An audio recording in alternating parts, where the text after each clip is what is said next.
whatever comes through. So what I want you guys to do is, while you're listening to me, if you've got a question or something that's been bothering you, or you've got a health problem, or you've just wanted to get a message from the angels and haven't been able to get one, or from spirit, or whatever it is that you want, sort of have that intention, which you probably already had on the way here. You've probably been thinking about it, what I'm going to do.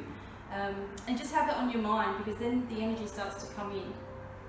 And what we're going to be doing is, as I said, I have no idea, we're going to do some different things, but I'm going to walk around and do a little bit of attunement with you guys. And that way what happens is, for me, I'm able to then start receiving some messages for you guys. I'm also going to do, like I said, my little domino angel cards.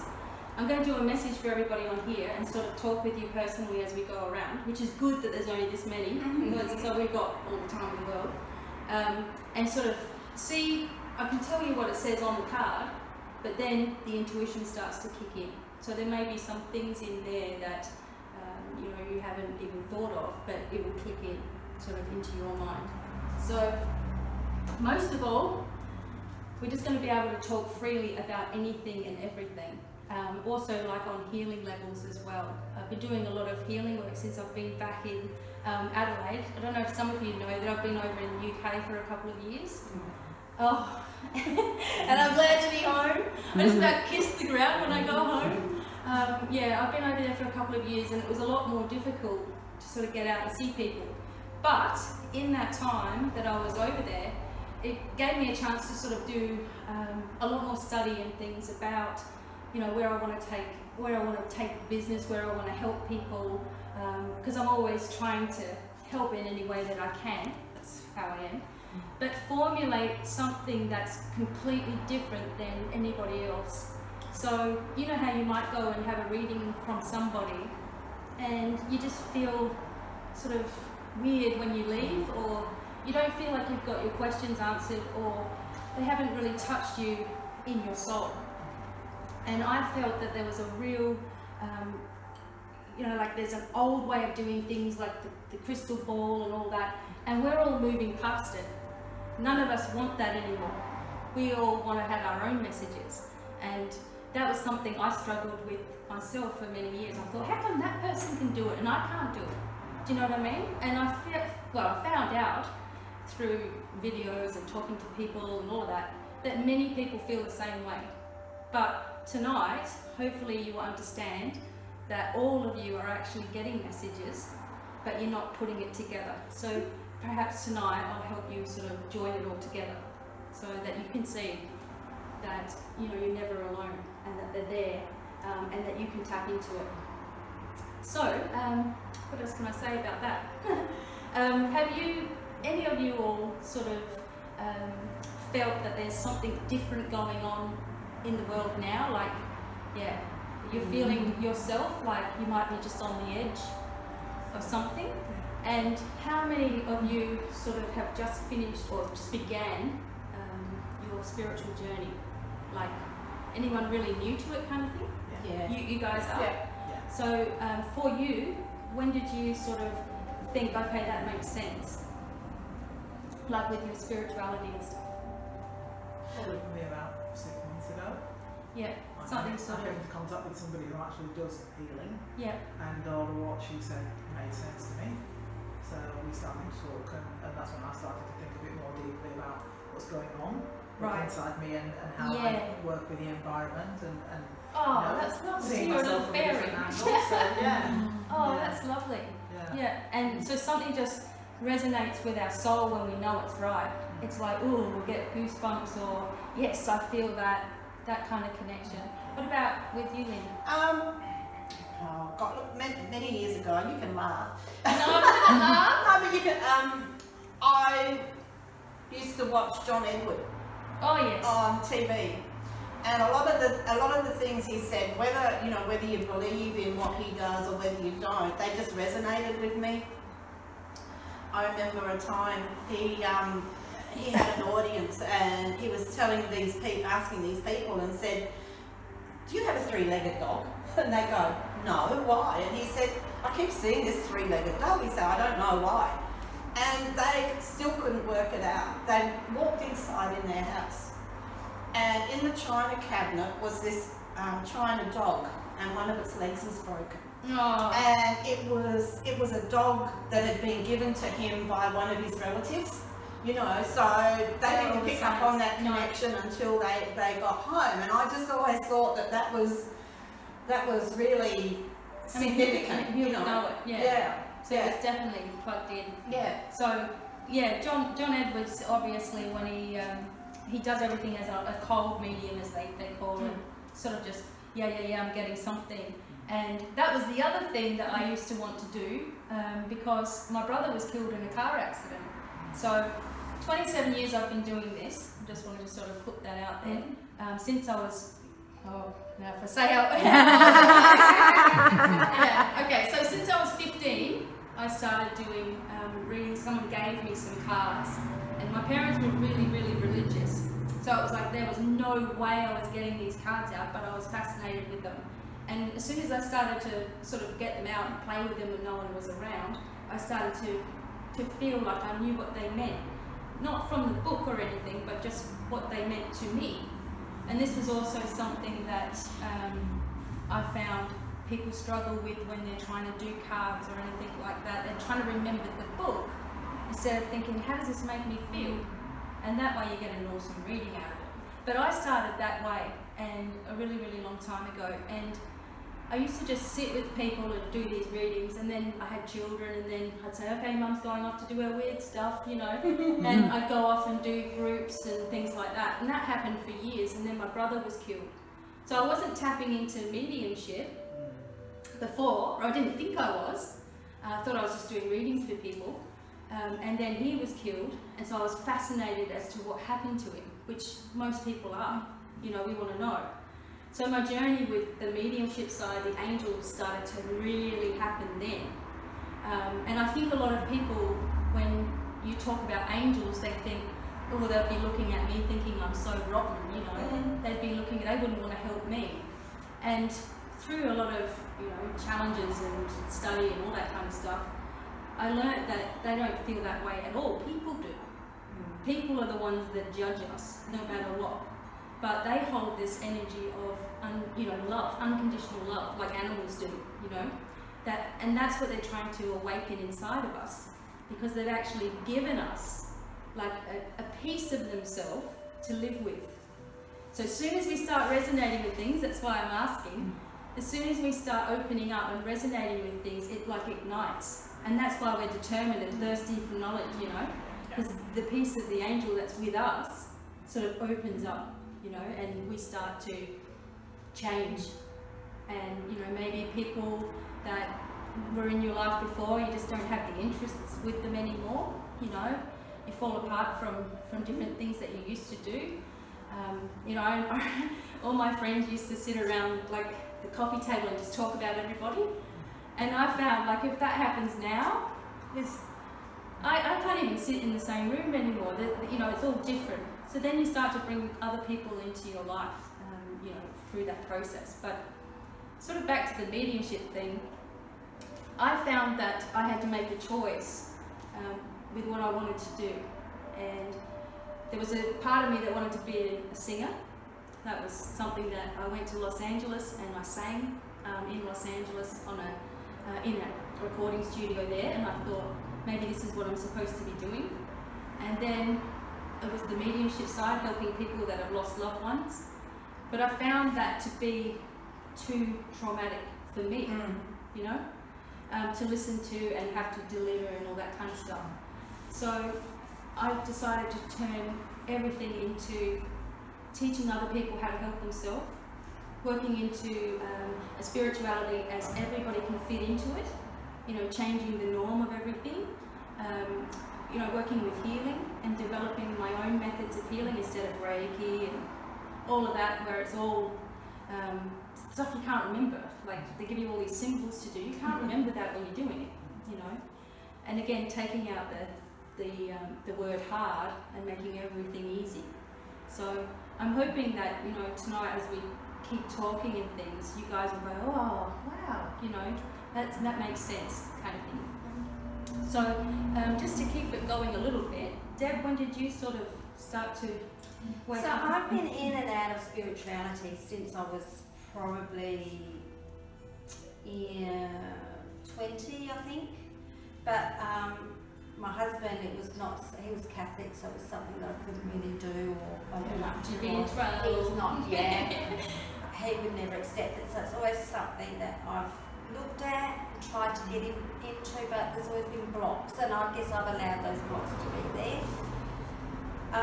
So I'm kind of back again, and I've been in and out of it all that time, so 30 odd years I've been coming and going and in and out, and never really followed through or stayed stuck or so yeah, it's just been a constant but a nothing, you know, like Did so you very much did you have a connection more with angels or guides or you know, loved ones, or what was it? For me, I'm thinking more angels, definitely. Yeah, and more the healing side as well. I think that I have been or could be a healer of some sort. Yeah, that's every one of us is a healer, by the way. Yeah. So I just do really think that, you know, I can be some, or give some help to people. Definitely. That's what you've always done, really, haven't you? Yeah. And you've had like a lot of hard things go on, like with your brother and the accident. And the funny thing about Deb is, this is going to be so strange, but I never met Deb before, but I knew her brother many moons ago, and he wasn't anything like that. His brother was with a friend of mine called Mandy, and put it this way, when I gave birth to my 23-year-old son, Mandy was there in the room with me, and he is Deb. Yeah, she was there with me because, you know, well, it was just, she was there, you know. I didn't have my mum come in and all that kind of stuff. And I heard about Deb, but I've never actually met her. And then her other brother had a terrible accident, and all this concrete fell straight on his head, wasn't it? Yeah, crushed all his skull in. Yeah. And he wasn't killed though, but you know, there's been problems there. And you know, I've been through all that with the family too, like for many years.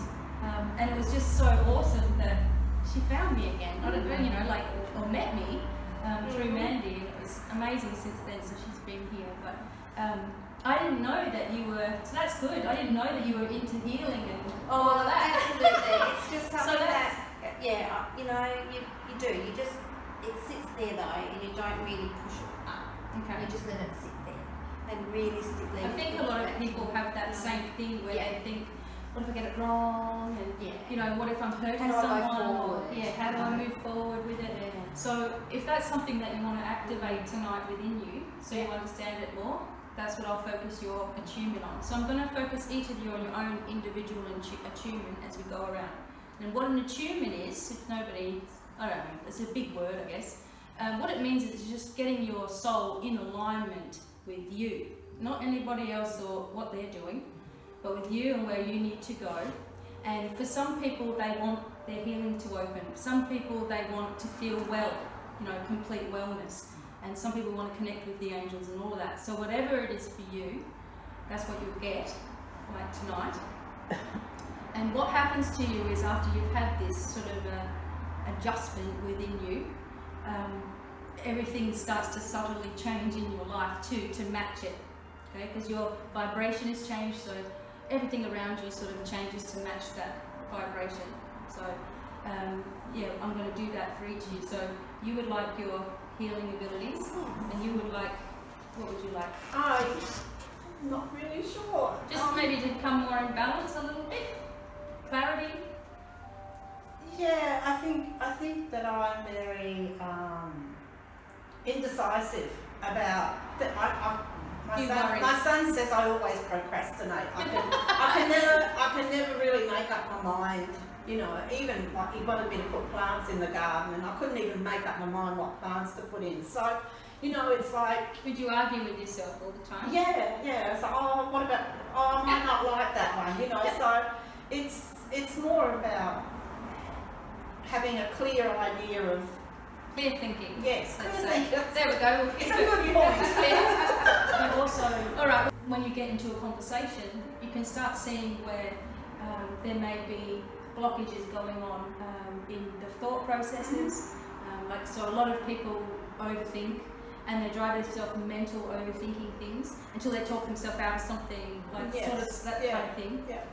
Like a lot of people do that. And I think you have to stop. You have to stop worrying about what other people might think about comparing ourselves. Someone comes in the room and they're, you know, off. Do you know what I mean? We all go, oh my god, you know, like that kind of thing. Or when our friend's got a boyfriend, we're like, oh no, don't think he's right. So we are picking it up, we're just not realising it. And that would most probably be, you know, our inner guidance, our connection to the angels as well. So, Anna, your daydreaming starters picked on you. What about you? What about with your spiritual side of things? Well, I mean, on our maternal side, we've always been brought up with believing in spirits. You know, from our grandfather who used to see spirits and help people in those days with readings and what went on. Yeah. So it wasn't foreign to you, you just grew up talking about it. Yeah, Mum would always tell us stories about things that happened that were supernatural. You know, and so to me, it's always been something that we believe in. But I guess like you, I was thinking, oh, why can't I do that? Yeah. You know, my daughter is pretty gifted. Yeah. And yet she's blocking it out because she doesn't want to deal with it. And I'm thinking, God, if only I had your. We haven't got that, we? Yeah. And like yourself, I was told I used to get crystal healings. When I really felt really frazzled, I found this dear old lady who used to do crystal healing, and I always would come out a different person Then when you after the healing. Yeah. Do you think that's because you trusted her? No, because I have a very, and Pina, my cousin, will vouch for that. I'm very open, and I'm the kind of person who will trust a person, and you have to prove to me that I can't trust you. Oh, it's the opposite. Yeah. A lot of people Yeah. trust you. Oh, my husband used to drive me insane because he can't trust anybody. And I said, why? You know, when they do something wrong, then I won't trust them anymore. You know, but so lo and behold, all these people have hurt you because you just let them. You know, you trusted them, which is a good thing. So I would look at who I'd go to, and I would talk to people, do some homework at least in advance. Sometimes I would just be impulsive and gut feeling, you know. Yeah. How did I meet this old woman? Through, I was doing sports massage course, and the lady that was coaching me, she mentioned her. Oh, wow. So then I went and saw her, and she's probably passed on now. She was 84 when I met her the first time. Oh my God, still doing it. Isn't that amazing? She was a beautiful lady. And she said to me, Anna, you're a healer, but you've got to clear your mind first. Yeah. And that's been my big issue for the last 20 years, one thing after another. So how can I do that? Something like, oh, yeah. Every time I do one step forward, I get knocked in the stomach and go 3 steps back. Part of fighting back, a lot of people be the same. So we'll work on giving you that, like if you're completely open to it, it'll happen. That's the other thing with connecting with your angels, guides, healing, anything. If you don't trust in it, then you block it. Yeah. You know? And Mario here, well, you're going to be next, Mario. Yeah. We'll talk about your spiritual journey, but all the family that's here, these guys, their brother Charlie, it's not your brother, is it? It's your He's my cousin. Charlie has been, you know, physically and intellectually impaired since he was a baby, and he was mistreated by doctors. And Mario knows the story really, really well. But, you know, we've been working on healing with Charlie, and I've actually filmed it for YouTube because Charlie wants to show everybody, if I can do this, you know, everyone can, and they can have a result. And the biggest thing that he says to me while we're doing it is, I'm ready to let go, you know, and he believes that he can, you know, have it. He just totally lets me do whatever I want. You know what I mean? He just totally goes, but he's like 50. 51? 52. 52, sorry. 52. And the look on his face at the end, you know, because he's loving being on film now, you know, we're getting to sort of walk around at the end, and the smile, you know, I've never seen anything close to amazing, it's like a yeah. little kid, you know. Yeah. And, you know, he's had an amazing, and that is why, that's the only difference between anybody that has anything going on, like you go to a healer, oh, that didn't work. And it's because... No, because you expected it not to work, so yeah, it doesn't work. you got it. Exactly. And yeah, he just truly goes, I've had enough. I want to have a life. Even though he's, you know, older, he hasn't been able to get around. He gets around with a cane. He wouldn't go to the shops, would he? No. No. Now he's like, hurry up, we want to go shopping. You know, he's buying all these DVDs and all of this. And it's not me. I just give him a space. You know, some healers like to claim, you know, no, I'm too... I just give him a space and facilitate, and he allows it to come in. And then we have these miracles, you know, happen. And it's just amazing to see. So with Mario, Charlie wasn't always sort of spiritual though, was he? No. No, that's just happened lately. Yeah, because the biggest change is that he's more confident in himself. Yeah, he is. He just breaks out, you know, just more, moves around more and all that. Yeah. And that's probably what was missing all right from the start, was his confidence. Yeah, Yeah, absolutely. He was very shy. Yeah. When I first met him, he only ever repeated what anyone else said, Oh. which ended up sounding really cute, you know. But now he'll come out with a statement. So if you say, how do you feel, Charlie? He'll say, the last time he said, I feel perfectly. Yeah. that was so gorgeous, you know, just innocently like that. Yeah. And yeah, we're going to document this whole thing, because by Christmas he wants to have lost, what is it, 30 kilos? Yeah. And he wants to dance. Oh. Oh, you know, melt your heart and all of that. And So- he'll do it too. Yeah, well, Yeah. I've given him another challenge. I've said now by August, when it's my birthday, you have to be dancing now. So he's like, oh. But we'll see what he does. But Mario, how did your journey sort of start? Well, until yeah, I met you the first time, was Yeah. through to help. Yeah, when I Charlie. did a reading that for you. Yeah, that was it. Because I was feeling something blocking because of my diabetic. Some the medicine just wouldn't work. My body wouldn't regulate properly. Yeah. Ever since the reading, it's readjusted itself. Is it? It's recovering Oh. quicker. Goes back to normal quicker. Oh, wow. I didn't know that. Yeah. You kept that under you. I forgot to tell you. Yeah. Oh, see? No, That's because- amazing. Before I couldn't work out. I take the right medication. I would not supplement, you know, for the diabetic. But the results were not there. No. Last week, I felt my body want to go back to normal Oh, no. quicker, That's amazing, Mario. which is good. We pulled a whole lot of stuff out, didn't we? I bet you were a bit sore for a couple of days, perhaps. Yeah. Well, did you feel a little bit sore? No, not really. No. No, you're all just, right. Oh, that's good. but something free. I don't know how to explain it. Just more freedom. Yeah. You just feel lifted. Yeah. Yeah. A bit lighter. Yeah. All that stuff came off. That's why I can work out. Is doing the right thing. Nothing works. What's blocking? Yeah. You go to the doctor. It just gives you another pill. Yeah. See, I thought, oh. and that's the other thing as well that I've learned over time is any physical discomfort is always to do with a particular emotion. And sometimes we repeat that emotion from, say, a past life, and it comes up into our everyday life, and we're not realising this is something I've done before. We're just suddenly attacked or gripped with something. And it's happened to people, like, say, for example, they reach the age of 30 and all of a sudden they're terrified of swimming in the ocean, you know. And this is quite a common one.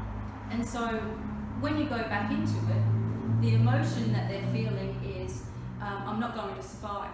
And that's the emotion that they're feeling now, which is instilling a fear, and then they lock up.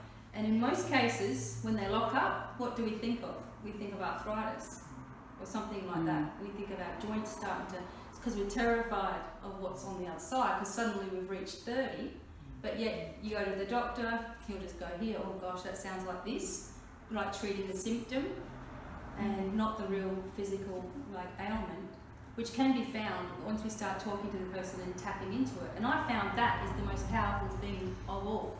Like for Charlie, for example, he wanted this confidence, you know, he wanted to be normal, you know, like so he's not standing out all the time. And he didn't see any other way that that would be possible, you know, and now he sees hope where there was none before. Yeah. And once that happens to you, it just kicks everything off.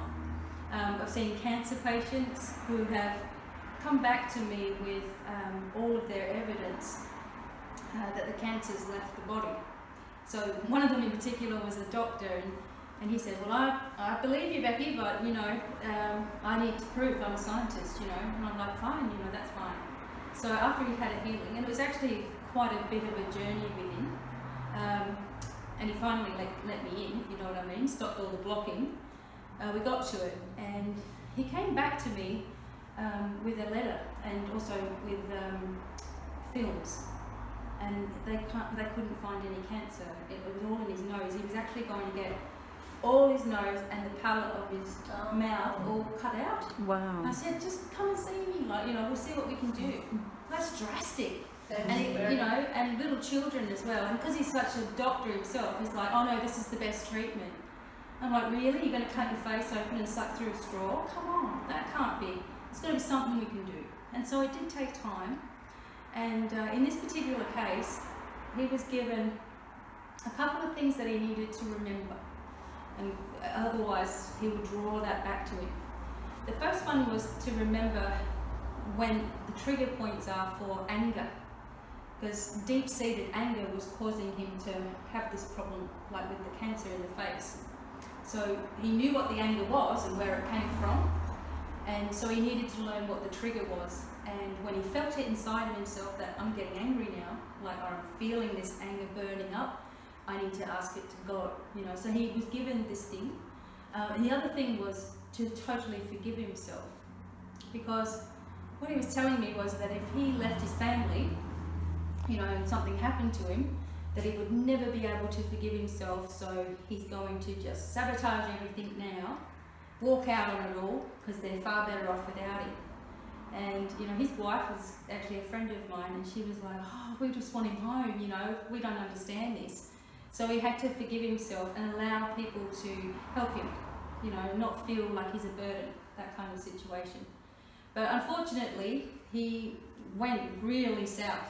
He was doing so well, he was doing amazing, and he gave in to all of those things that he was told, and he also then started thinking to himself, I'm feeling so good, and he started to do some stupid drugs and things like that, and he just, you know, unfortunately passed away. But imagine having the evidence, like, you know, my cancer's gone, wouldn't you do everything you could to like keep it that way? But it just shows you that when you're willing to let go, the other way. yeah, you know, when you're willing to actually say, this is what I've got to do, and I'm going to do it, and I've got the help. And when you're willing to do that, anything can happen to you. Like everything just changes, and it does. It's very easy to talk yourself out of something. Oh, it's scary. You know, It's scary. it's not even just everyday things. You know, It you is. think, oh, I really should do this. And you think, oh no, not today. I You know. know, maybe tomorrow. And then tomorrow comes and you do the same thing. Yeah, you're just sort of walking around in Yeah. circles. Yeah. You never really, we'll get there with you. We will. But you only had the spirituality sort of open when you met me, kind of. Yeah. And now you feel like, you feel better about yourself. Yeah. But you're still understanding everything though, Yeah. as you're going on. Yeah. Thanks, Mario. That's all right. He's the boy that came. And Carol, how about you? How about your spiritual journey? Well, I guess it's actually quite recent in terms of how old I am, because it's only perhaps the last 7 or 8 years. 7 or 8 years? Yeah, I think so. I got suddenly sick in 2003 and then went through a 10-year journey of a chronic fatigue type of illness. And what happened was, like, I'm a physio by trade, and I had my own private practice. I worked very hard. I had, you know, my teenage kids and everything, and I didn't know how to look after myself, and so I really burnt out, you know, and I wasn't good at saying no to everybody and all of that. Anyway, responsibilities. Yeah, but you know, I've learned now that looking after yourself, of course, is not selfish. It's paramount, and then everyone else benefits once you put yourself at the top of the list. But I learned the hard way. So yes, I got this chronic fatigue illness. I didn't even know what that was when it happened, but eventually that's what it was labelled. And you know, I did the rounds of the doctors for years because I came from that medical background, and I came from a family who believed that doctors knew everything. Yes. And so I was a slow learner. I kept going to all the best specialists and waiting months for appointments, and I'd get there and all they wanted to do was give me stronger painkillers, or not addressing anything. Nobody was addressing underlying cause whatsoever. It was all about treating symptoms, or come back when you're worse, I was told too. Like, it might be MS, but we're not sure, so just wait till you get more symptoms and then come and see us. I wanted to know why I had constant headache and why I was so debilitated, but nobody was, So eventually I did meet someone who kind of led me on a divergent path, which was fantastic, and she was open to spirituality, and I guess we met often and helped each other in different ways. But she led me to things like energy healing, which I then went and studied. And I thought I was just doing it for myself, but then I just fell in love with it. That I have to do this for everyone else too. This is like the missing piece of the puzzle. I can be holistic now, rather than just treating, which is a physio. I think I was a good physio, but I was just treating symptoms, and people would come back, which was good for business, but I wasn't teaching them how to heal. So now I have recovered, and I'm passionate about helping others get well, and my business is called Healing From Within. So that's lovely. So you're still feeling responsibility to others. I am definitely. But you're also self-treating yourself. Very much, using my own tools as well, or you know, trying to. And when you're doing the healing and things, like most people think, you don't do it until you come and got a client. But you are constantly aware of yourself, and I felt that was the biggest thing with me. Is like, I'm like, okay, this is going on. I know what's out. Something's attached. There's been a negative person, and it's really making me cranky. This is not me. You know, learning how to shift things. And that was something, that I didn't pick up on before. I would just be like, it's 3 o'clock, I'm cranky. You know, we'll pick the kids up instead. You know, sit there picking the kids up at school, but it wasn't that. You know, it was other things that were going on.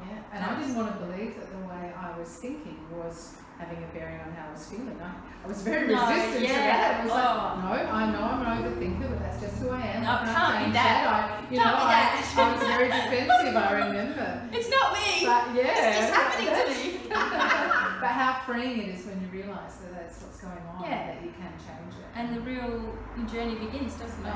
And meditation was wonderful for me. You know, it was the first thing that probably reduced my headache, and so then but then, you know, all the energy and stuff, it did open up a psychic side that I didn't know I had, and then I became a sponge. I just wanted more of it. So as soon as you start working with healing energy, your abilities just open. It's amazing, isn't it? It is, and I just want more and more of it.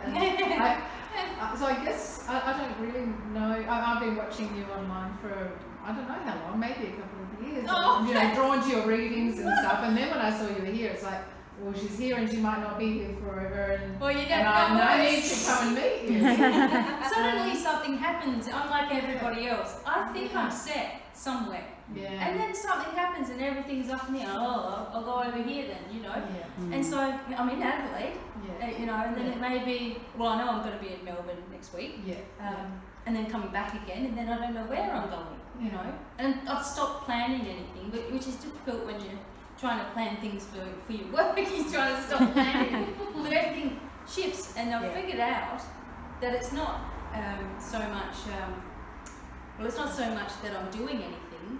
It's that I'm being like guided where I'm supposed to be. Yeah. So I'm not supposed to know anything. No. You know, as weird as that sounds, about myself. And I think that's also, everyone here has a problem with finding out information for yourself. Like you can pick up, like I was saying, oh, that's the wrong guy or that's the wrong girl for anyone else. But when it's your own stuff and you want to know the future, and oh, see, that was telling us that's right. When it's like your own things, you know, we're too attached to it, you know. And something that I learned a little while ago to sort of help me get a little bit of insight into what my life is like, kind of thing, is I pretend that someone is coming to me as me. So that sounds weird, but I pretend that I've got someone coming forward and their name's Becky, and they're in Adelaide at the moment, but they don't know what they want to do or where they want to go or where they're supposed to be. What's the message for it? And I always get, just be patient, you'll find out, you know, stop trying to rush everything, just chill out, you know. So try and do it like for yourself at some point, but instantly say it, like even if you can say it out loud. And what will happen to you is you just suddenly start to tune into yourself. And when you tune into yourself, then you start getting confident, and then when you're confident, you start drawing in success, and it keeps going like this, and you're going up, up, up. Whereas when you ignore yourself, because we've done it always, we always put everyone else first, and when you ignore yourself, it's like a little kid hiding in the corner, you know, waiting to come out, and you've pushed yourself away, and that's why you can't feel like you know where you're going, you know, because you're not completely whole within. There's all different parts of who you are, and you've pushed them aside trying to get ahead. Yeah, so that's something that you can all try, which would be really helpful. The other thing that I wanted to just have in your mind before I go around and do a little bit of adjustment on you. So obviously you're an amazing healer and you're feeling amazing. Would you like to activate some different codes within you for healing? I want to fully step into what I came here to do. I feel like this is the year. I know there's still big things ahead for me, and I don't need to know too much of it. It's too scary if I know too far ahead. Yeah. But I'm definitely being asked to find my voice. People are asking me to come and do talks and things, and I don't have great self-belief yet, so I want to feel confident about that. You're a late starter, weren't you? I guess, yeah. So yeah, just what do I need? What do I need? I need the self-belief, and I mean, I suppose I'm also very keen. I've started writing a book, and because I feel like that's going to help a lot of people too, about my journey, how I got sick, how I got well, people who are stuck in anything, how, you know, give them hope. And so I've had a bit of that stalled a bit because of some personal bereavements and stuff that I've been through recently.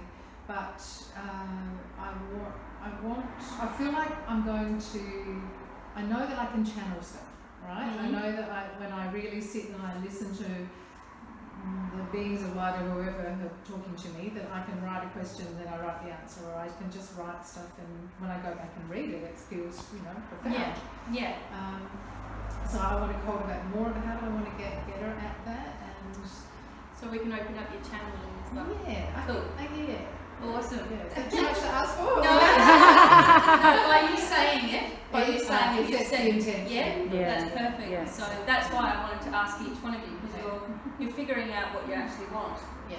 But you know, but we'll get there. And then after we've done that, before we do the attunement on each of you, and you're all going to get what you need, I just want you to think, just for 1 second, what you think the angels are saying to you, like even if it's one word. Just, I want you to think about it, and then when we're finished doing the attunement, just share, you know, what you got. Because everybody's got something in their head, like right now, but you may doubt it later on. So I just want you to keep that very first thing that you thought of. What would the angels say to you right now? What's their message for you right now? Just keep it in your head, and then when we've done this little bit of attunement, then we'll talk about it. Okay? So I'm going to just put some music on. Pina is. Right.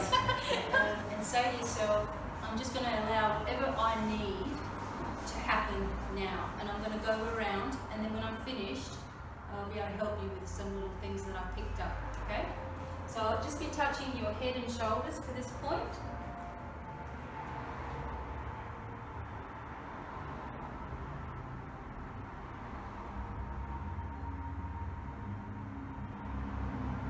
Here come the orbs. They're coming? Mm-hmm.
Gently open your eyes.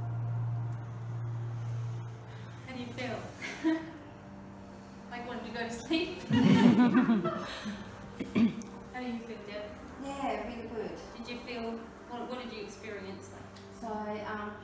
So at the beginning, when you asked us to think of something for that second, the word belief came into my mind straight away. That was it. And then when I was relaxing, I was saying, open, accept and believe. Was kind of I was saying. But then the word trust was just there, and then I can do it was just there. So all of that was just sort of. Well, that's perfect. That's what we all want, don't we? Yeah. Oh, that's lovely. That was really good. Yeah. I'll let you all talk, and then I'll tell you all what I felt as we're going around. I want to say more to you, but I'm just going to wait and let everyone have their turn. It wasn't so much about that. I think when I first closed my eyes, I was thinking about wanting clear thinking, you know, and whatever. But from there, it went to me thinking about family. I felt, I have to say before you say, I felt your mum. Yeah. And reconnecting with family that are still here, that I have tried numerous times to catch up with, but oh yes, we will, but it never happens. It's always too hard. Yeah. It's always too hard, and I feel like I'm always the one to make the effort, and I get nothing back. Hello. Yeah, you know, so those things. That was funny that emotion started to bubble up. Yeah, well, you know, like it starts off as one thing and gradually, but in between that, I was thinking, oh, geez, I hope I remember what I want to say because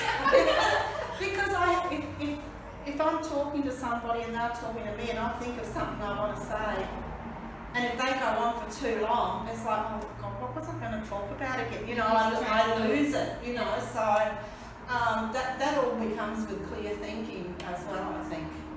Yeah. But that's, you know, not so much like what Deb felt, but for me, probably more of what's been going on inside that I don't always acknowledge. Yeah. Well, that's why you're so busy doing everything else. So you don't have to address how you really feel. Yeah. Well, that's profound. That is beautiful. And I'll talk a little more what I felt too as we go on. So here we go. Yeah, so my idea before we started was just do it. That's when I'm at in my journey. I need to do things. I need to actually put things into practice now. And that's what I was sitting here thinking. But what was happening was an awful lot of chatter. So the chatter is the stuff I've got to stop doing in order to just do it, which was actually quite deep for me, because that I hadn't really articulated that to myself. Yeah. It's my internal chatter that we've talked about that is stopping me from getting on and doing. Because you find reasons not to do things. You talk yourself out of it, or you're too busy talking and thinking to actually just let go, trust, and do it. Yeah. So that was what I was getting, which was exactly what I was looking for. That's another thing. Follow through on what you say you're going to do, which is another thing that I'm going to do. Oh gosh. Carol. That was just fairly quiet for me. I was willing myself, I guess, to surrender to the process. Yeah, I did see you go sort of. Yeah, that's right. And the angels were just telling me beforehand, we walk beside you and we love you, was pretty much the message from them. Oh. Yeah. Gorgeous, isn't it? Yeah. And then maybe halfway through, I was just getting a message to move forward fearlessly. Move forward fearlessly. Like Angel Michael's there. Come on. Yeah, okay. And felt lots of energy, and it really just set me into a vibration, and I just allowed that to happen. Oh, it's beautiful. I mean, I know this is only a little short thing, but I was feeling the warmth on each one of you, and I could feel myself start to sway. I could feel the warmth on my shoulders. Right through all your jacket and everything. Yes. Yeah. That's what ends up happening. We end up heating up, don't we, Mario? Oh, that's beautiful. Thank you. And there's lots of orbs around too, especially that'd around be you, cool to Deb. watch later. Yeah, and around you as well. Yeah, quite a number of orbs. So, just come on, Deb. Alright. Mario? Oh, I'm just going over That's alright. Yeah, I just wanted to see if I can get more energy because I stop feeling so tired. Yeah. Just, so I can do the jobs I'm supposed to do. Yep. Just work out somewhere and get more energy into me. Yeah. Did you feel something going on when I had my hands on you? Yeah. Yeah, you could feel. Oh, good. Alright. Well, I know what's wrong with you. Well, I'll talk with you in a minute. Take me out It's not that bad. Not that drastic. No. Anna, how'd you go? When you asked about the word that instantly came was relax. I just tried to. I have a lot of chatter all the time. I sway very quickly with my thoughts. Yeah. So I was just trying to concentrate on, whatever is needed for me, let it be. Oh, that's beautiful. I think when you got to Carol, I had big waves of purple. Wow. And I know that's when the spirits are surrounding me. Definitely. I've had that for a long time, but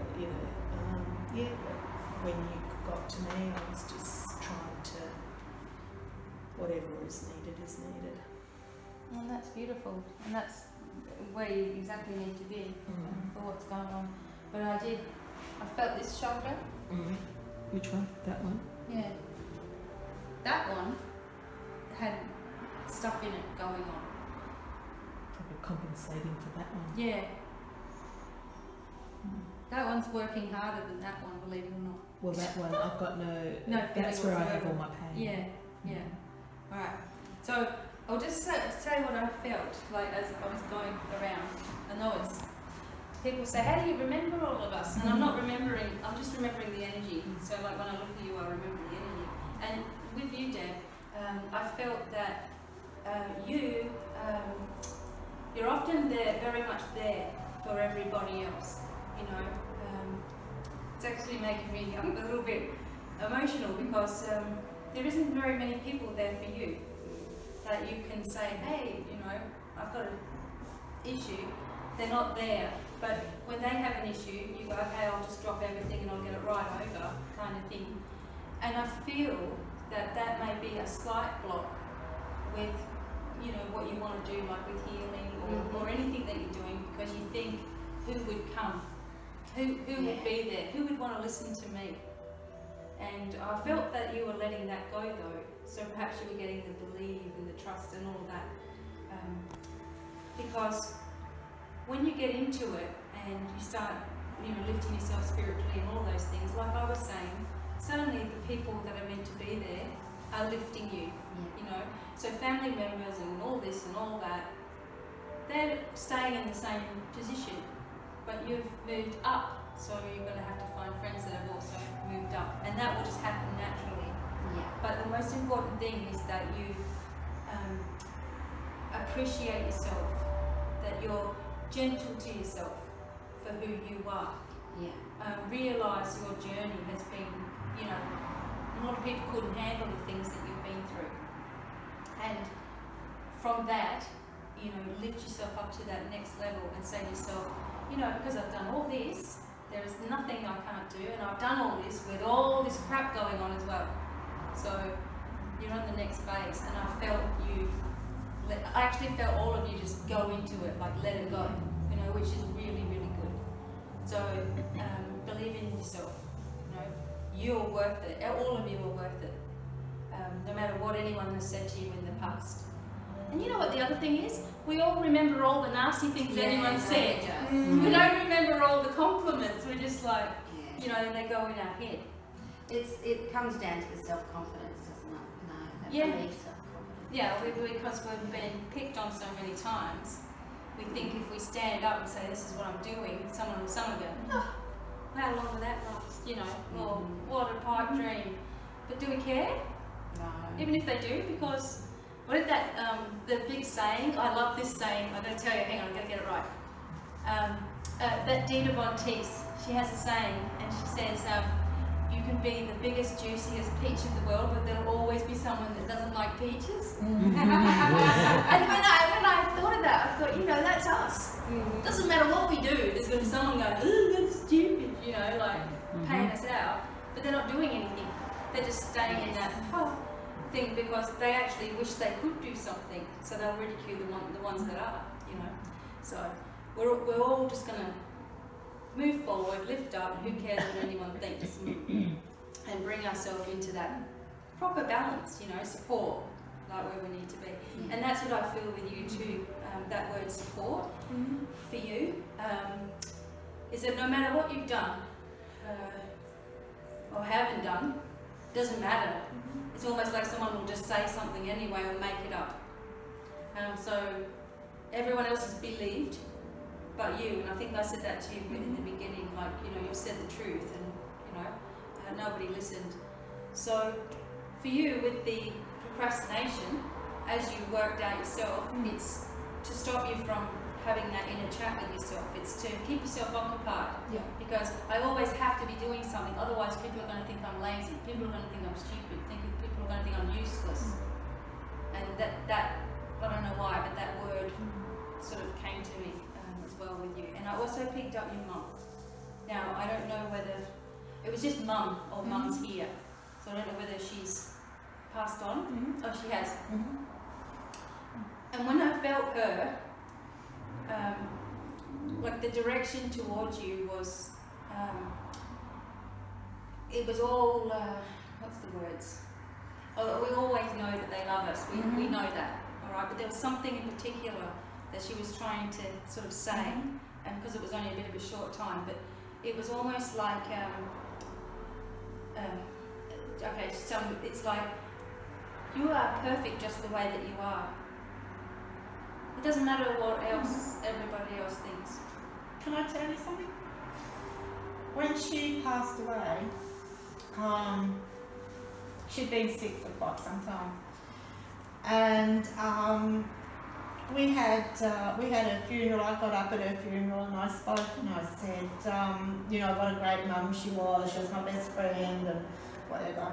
And I felt, and that was something that I felt I had to do. I didn't want to do it, but I felt like I had to sit down and actually write something and say it.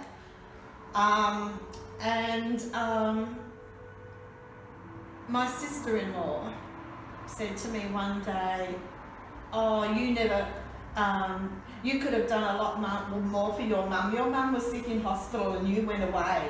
And I said to her, I said, my mum told me to go. She told me not to stay. She told me to go. I said, that's what mums do. You know, they always think of their children first. And it's always hurt me because that relationship is between my mum and I. That's our business. If my mum was happy with me, that's all that, for you. That's all that matters, but it still hurts me. Yeah. That she would say that.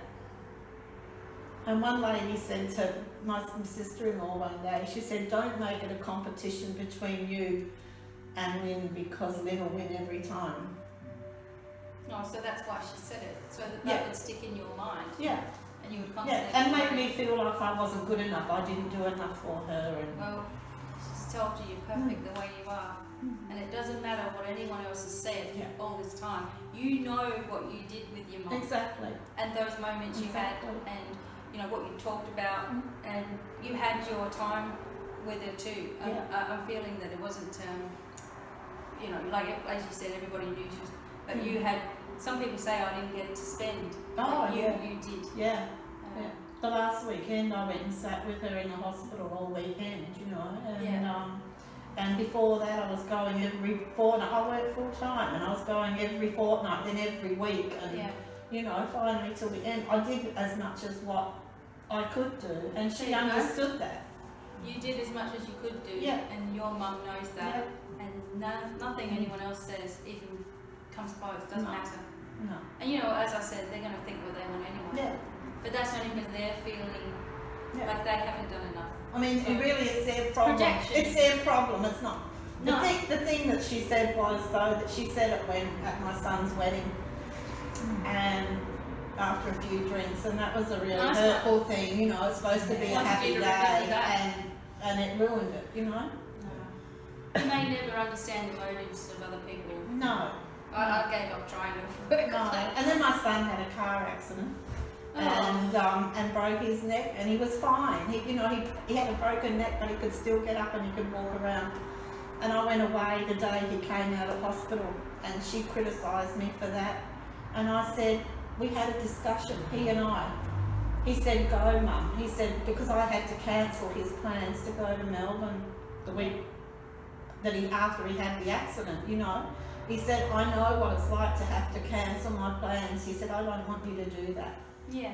So I'm always the bad person in her eyes, and because of it I don't have as close a relationship as my brother as what I would like. Yeah.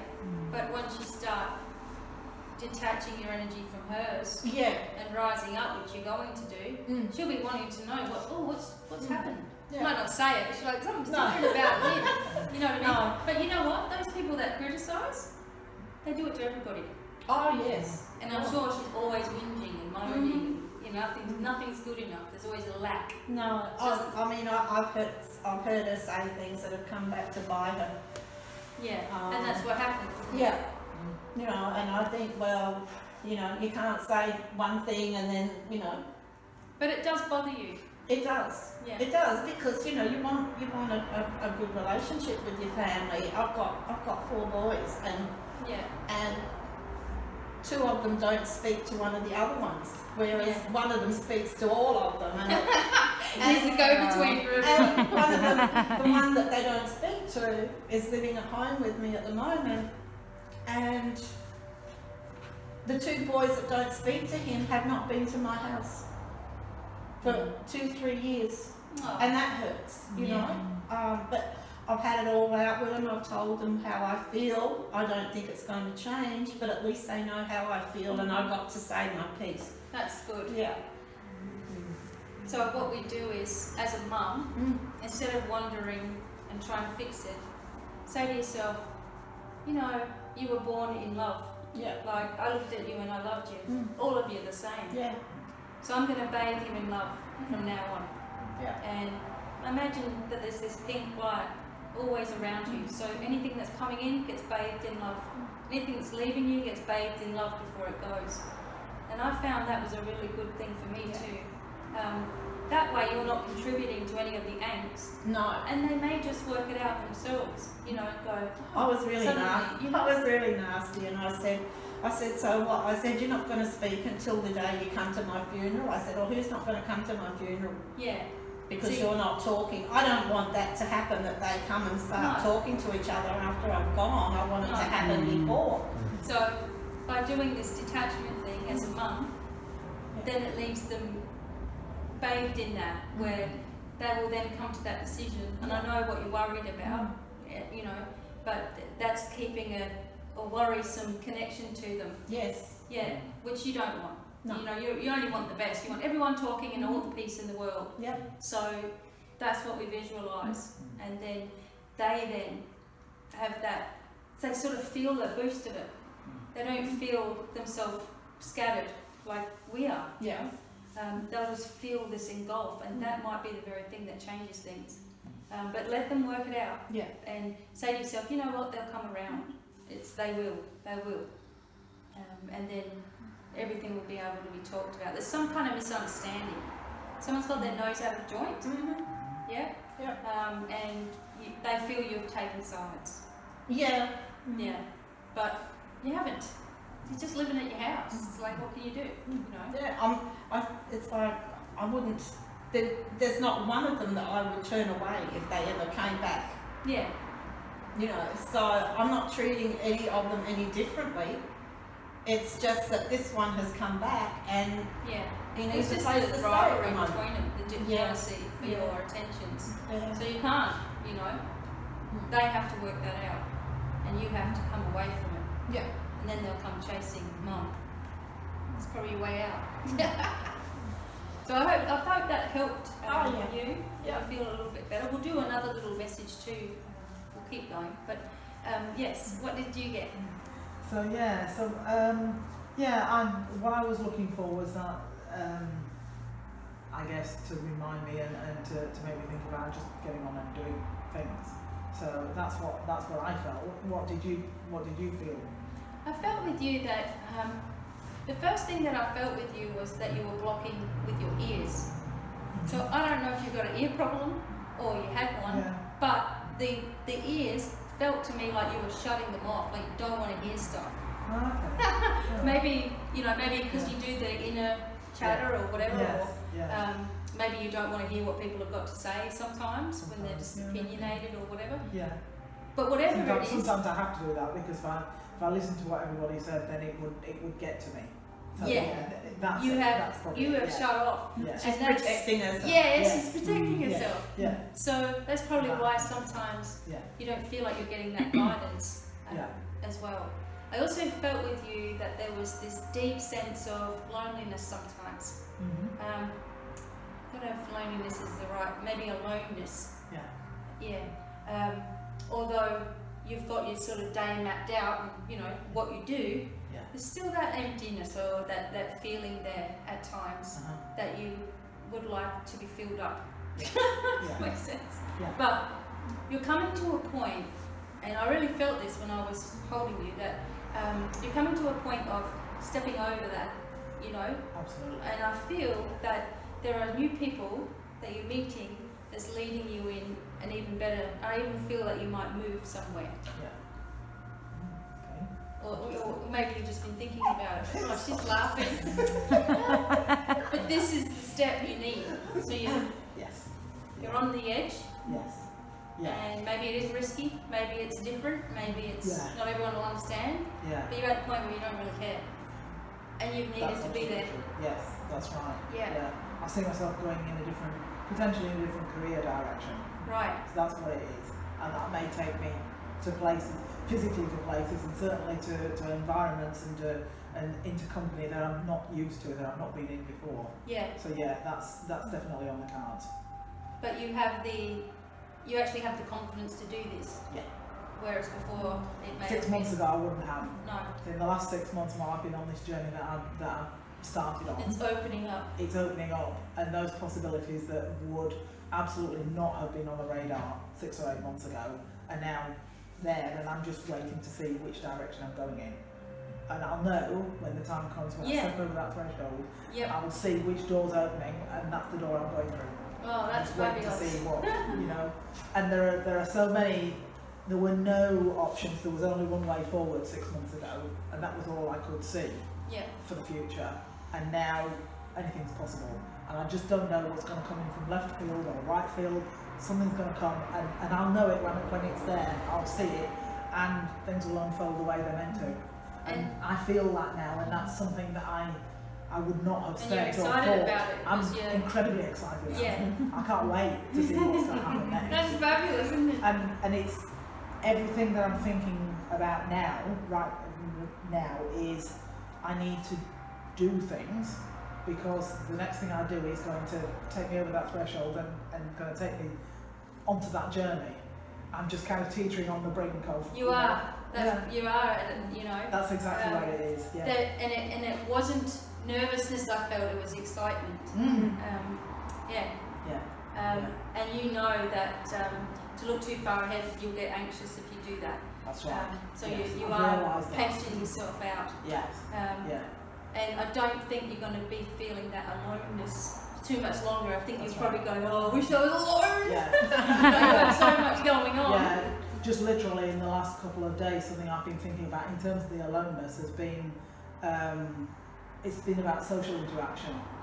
I work well in ones and twos, don't work so well in groups. And just in the last couple of days, I'm thinking, okay, that's something I've got to work on.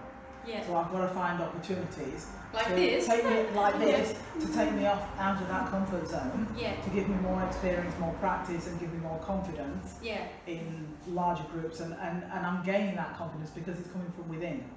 It's not coming from outside. The environment around me is being changing, but it's me that's going to do that. And I actually feel like I can, whereas 6 months or a year ago I wouldn't have even contemplated doing things that I'm not used to doing. Out of your comfort zone. That's so now right. you're, Yeah. And then when you're doing it, it's not near as bad as you might have That's right. imagined. Oh, that's amazing. And what I've remembered in the last few months particularly is I've done this before. Yeah. Because as you can all tell, I'm not from these parts. I emigrated from England and I came over, I had family over here, but I came over on my own and left my 2 daughters behind in England because they didn't want to come. They did subsequently follow me and we're all here in Adelaide now. But I had to make that leap, and it was a massive leap, particularly leaving to teenage daughters behind. It was a massive leap, and it was jumping into the unknown to some extent. I knew I had family support over here, so it wasn't as scary as it is for a lot of people emigrating, but it was an entirely different life that I was walking into. And I've changed my life since the life I had in England. There's no comparison. But I had that massive goal that I worked towards for years to get here. And then I've kind of sat back and life's coasted along and I haven't had a massive goal. And now I've got, not a massive goal, but I've got opportunities. Yeah. And so now I've got something to work towards, and so now I'm kind of, running again. Yeah, that's it, that's exactly what it is. That's beautiful. Yeah. You're going to inspire many people too to do the same. Yeah. I'd like to think so. Yeah. Gosh, that's incredible. Wow. It's cool, isn't it? I know, it is. Because you finally it just snapped into place. Yeah, and it's just clicked, and things that every week, different things are clicking into place. Yeah. That's okay. what I meant. That's what that meant. And that's something else I need to work on. So there's so many things to work on, there's so much I can do, but I can see how far I've come along the journey as well. But as long as you, and with all of us, we never stop learning. It's right. Constantly. And people say, oh, that's a life lesson, and I really hate that. Don't say that. To me, it's more a life experience. I like to say that instead of lessons, because then I don't feel like I've got it wrong. Yeah. Do you know what I mean? Yes. It's a different connotation. Yeah. That's right. Yeah. Experience. All the experiences you add to the richness of you.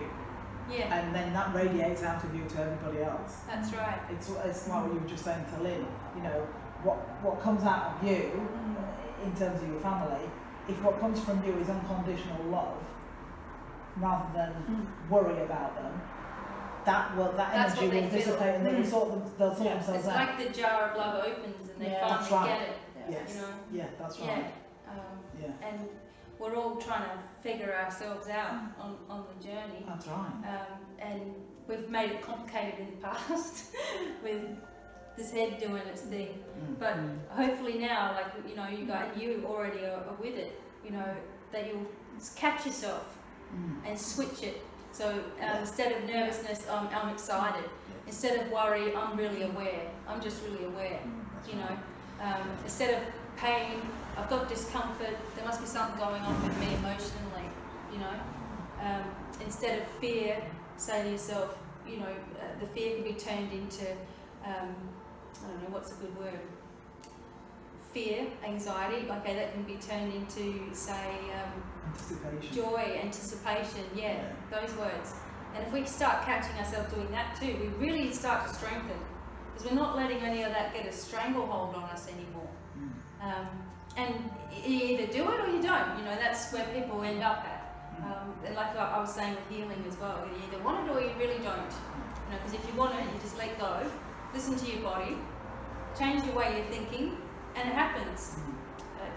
And if you don't, then you just keep on going around in circles going, it's not working, fighting yourself kind of thing. I've just worked out what the ears thing is. What is it? It's the negative. Not wanting to hear it. It's the negativity and the judgment of people. Because that's something just in the last few weeks that I've been working on. Is not, not taking on board other people's judgment. No. Either of you or of third parties. So if people are talking about other people, that's fine, they can talk about other people. Yeah, you just but don't I'm hear not listening anymore. It's what you said about not being in the room when people are all talking about having coffee and or gossip and chatter and all that. That's all 3D stuff. It's fine to talk, and people need to talk and externalise. But when it's all negative and it's all criticism and it's judgment, then judgment is not good. No. It's really not good. Well, it takes punishment. Yes, that's right. It does. That's right. Because when you realise that you've been judging yourself and people have been judging you all that time, you realise how bad it is. It's a bad energy. Yeah. You want to stop How doing it. debilitating it is. That's right. That's what the ears are closed to. I'm not listening to the judgment stuff. I've just realised what you picked up on. Thank you for that. Oh, that's all right. Very good. So Carol, I know we know how amazing you are, but What do you want from me? Sorry. you were talking. Oh yeah, it's me doing this. Yes, yeah. Well, your turn. I know. I'm thinking she told me. I'm like, yes, yes. Oh my god. No. With you. First of all, I felt that you were just soaking it up. Like you were just like, ugh, finally someone's having a go on me, you know, kind of thing. So you were soaking it up. You were enjoying it. I felt that there was some attachments, like not major, but some things that are pulling at your head kind of area. So perhaps that's where you're thinking to yourself, I want to do this channeling, I want to deepen the channel, but something's blocking. It's not you, it's something energetic. Yeah. It's blocking that from taking place, because once you do it and you open up, you know what's going to happen. Yeah. Well, everybody's going to just know who you are. You know, it's right life. Well, everyone's just going to know, you know, they're going to want the word that you're saying. Right. And with that, the negative energies that are out there don't like it. You know, and I feel that you've picked up, perhaps since you were very little, some self-confidence issues. Yeah. So that's what it's honing in on. It's saying, okay, we're just going to... It's her Achilles heel. Yeah. Her weakness, yeah. So this is where we'll get in. Yeah. As soon as she lets her self-confidence down, we're just going to keep on keeping it down, kind of thing. And it's whatever this negative attachment is. My feeling is you've had it since you were little. Yeah. Maybe it's something that you picked up from another family member, or you know, I don't want to say too much about everything, but I did feel a sense of sadness within you, and I'd seen a little girl crying, so you know, left out, if that makes sense. Okay. So perhaps whatever this is what keeps, like, dumbs you down all the time, is this feeling of even if I'm the greatest person in the world, I'm still going to be left out to the side, kind of thing. So that it's gone. So that is gone, and it was ready to go.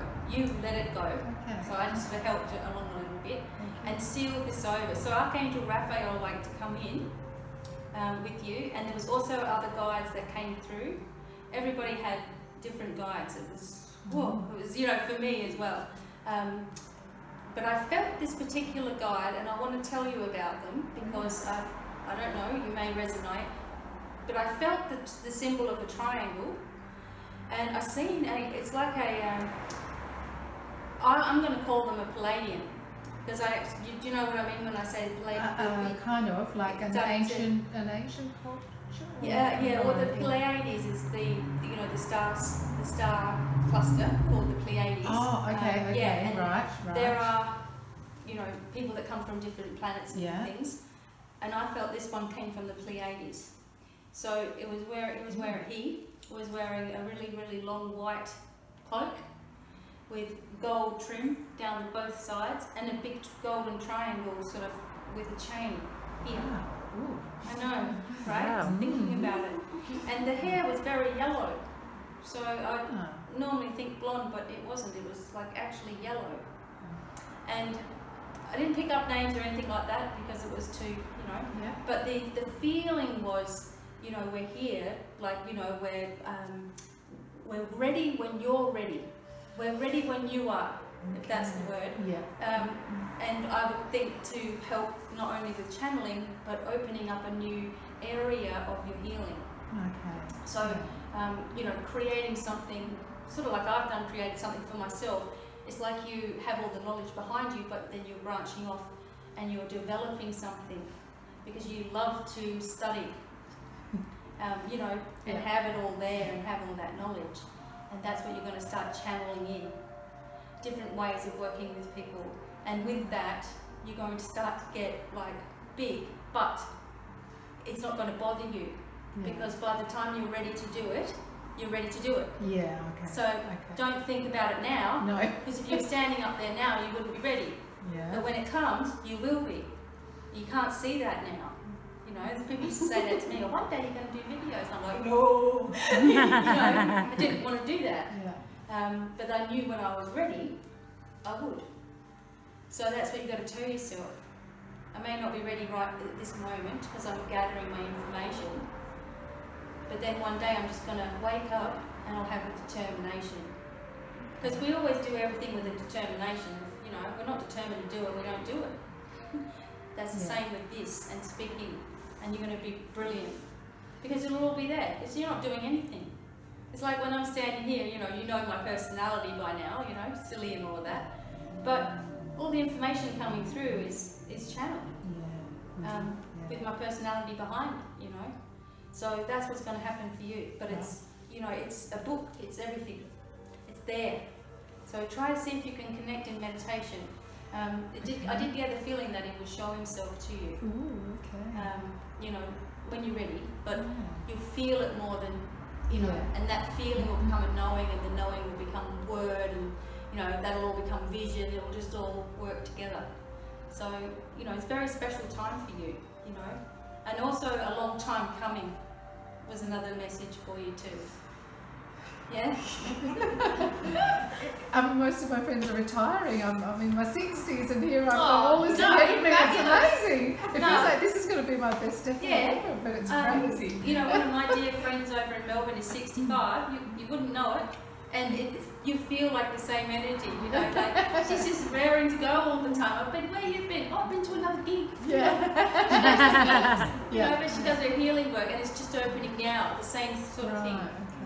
You know, I've been working on different things with her, but just maybe meditate on that symbol too. Yeah, so the triangle. The triangle is important for you to help. That maybe it's full of information and you unlock it. Yeah. Something like that. Thank you. That sounds good. That does sound good. Okay, that's exciting. No worries. Well, I'll move on to Mario because I know he's waiting. Mario, when I felt you, okay, like doing the thing with you, I felt that you still have to get everything done. Like you still have that sense of responsibility within you. But that you've made a lot of progress since the first time that I sort of worked with you. You're relaxing more. And when you relax, that's when all the pressures in your body start to go down too. So just take one moment, 1 hour at a time. You do think what you've got to do next week, this way you've got to be, but try to just think that one moment at a time. And tomorrow will take care of itself, and just do what you've got to do today, because that's part of the thing. Is, you know, you're still a little bit all over the place. But you feel this deep hurt, obviously, with what's going on with Charlie and the other family members, and you know, just things where you feel misunderstood, because you can't always stand up for yourself as you would like. And you know, it makes it difficult for you when you're communicating with people to get the point across in the way you want. And sometimes the other thing that you do, Mario, is that you let everybody else talk over the top of you. Because you know, you start saying something and then they start talking over the top of you, and you think, well, my point's not valid. You know, I'll just stop.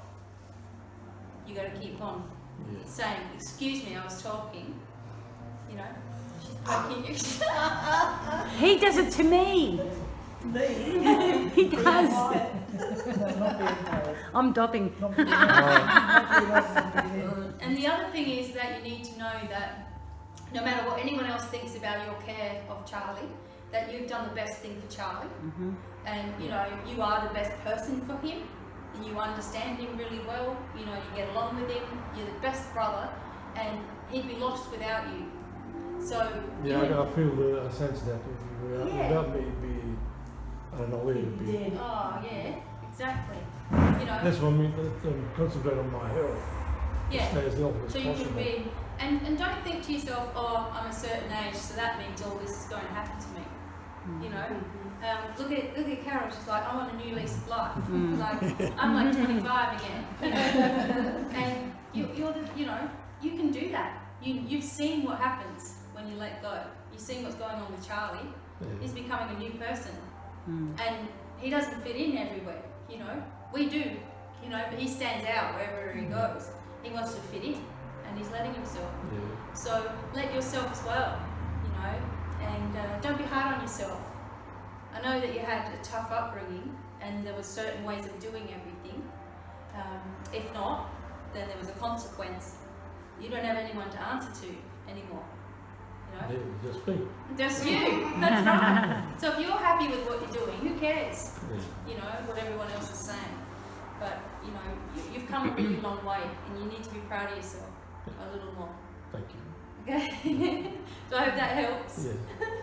And Anna, she's waiting on her turn. No, I was just actually thinking about Uncle, and I was just thinking he's just sitting there going, "That's the way it's done." Yeah, right. Oh my gosh. Well, with you, Anna, like we know each other pretty well anyway. And I feel that you do quite a lot. Oh, you okay? Did you feel that? Oh. Seen it. I tell you, my whole He's is pain in your falling neck. apart. Oh, yeah, with you, I feel that even though I know you and I know your situation and where you're at, like with your life, you kind of feel a lot like Mario. I think you resonate somewhat with what I was saying, where everybody else has an opinion of you and what you shouldn't be doing, and perhaps you've made life, you know, difficult in some ways because there's always something that you're trying to reach and like to get to. And again, you know, with your mum, I always feel your mum with you as well. And the way that they are in person, like the way that they are when they're alive, is so different to how they are when they're, you know, not in the physical. So I think sometimes we expect our parents to be still telling us off from the other side of the veil, right? Or kicking us up the butt or whatever. But it's all love. You know, that's all that's being directed. And she would have learned from her physical life the toughness, you know, you must do this, you must do that, because of how she was taught, and tried to instill that, you know, as well. And whereas now that she's transcended and she's on the other side of the veil, she's like, don't be so, you know, just take it easy. You know, easier said when you're over there, isn't it? Yeah. Right? And that's what she wants for you, you know, that you have a life, that you lift into a new experience, and that you allow yourself to do that. And there's many things holding you back, and I understand, and I won't, you know, I understand, like all of that, but mentally try to do that. Say, you know, I'm deserving of something different, something really different, and I'm expecting it to happen. Not, it will never happen, that you're expecting it, you know, and that expectation becomes the reality because the universe is listening to that. But you're hard on yourself, you don't give yourself enough credit, you're not very gentle to yourself, you feel, you know, I know about your daughter and everything like that. Part of you feels like there's something with you in youth, like it's like you didn't have one. Yeah. So you're hanging on to the last of it with your daughter as well, if that makes sense, because you were younger when you had her, you know, than you are now. But you know what I mean? And it's like by her still being home and all that, you're still having her together, and it's like that hasn't gone anywhere. It's like you haven't gotten any older. It's like you still have your youth, and well, from back then. So allow yourself to have it no matter what. You know, give yourself that permission, and just know that, like, no matter what you're doing, you're never wrong. It doesn't matter what you do, what you decide. You're not wrong. Alright, you're just doing stuff that's getting you to where you want to be. And at the moment, if that means you're staying where you are and doing what you have to do, then at least you're doing something to move to where you want to be. But just don't be, no more hard talk in your mind anymore. Like, just loving, assert yourself lovingly. You know, as much as, I know it's hard. Women, it's hard for women, isn't it? So sensitive, you know. And you're very sensitive to other people. And sometimes, you know, what you're feeling is not really what you're feeling. It's perhaps what Catherine's feeling, you know, and you're picking it up and you're like, oh God, she had a bad day. You know what I mean? So I think we all, like in that, we all have to just learn to, you know, be gentle with ourselves and embrace more of ourselves, you know. And so what about what happened in the past and who did what and when, where and how, and, you know, all of those things, because for the rest of our life, stuff is going to jump up at us. And suddenly we're dealing with a memory, you know. You get a memory just pop into the head, watch something on TV and there's a memory, oh, I hadn't thought about that for ages.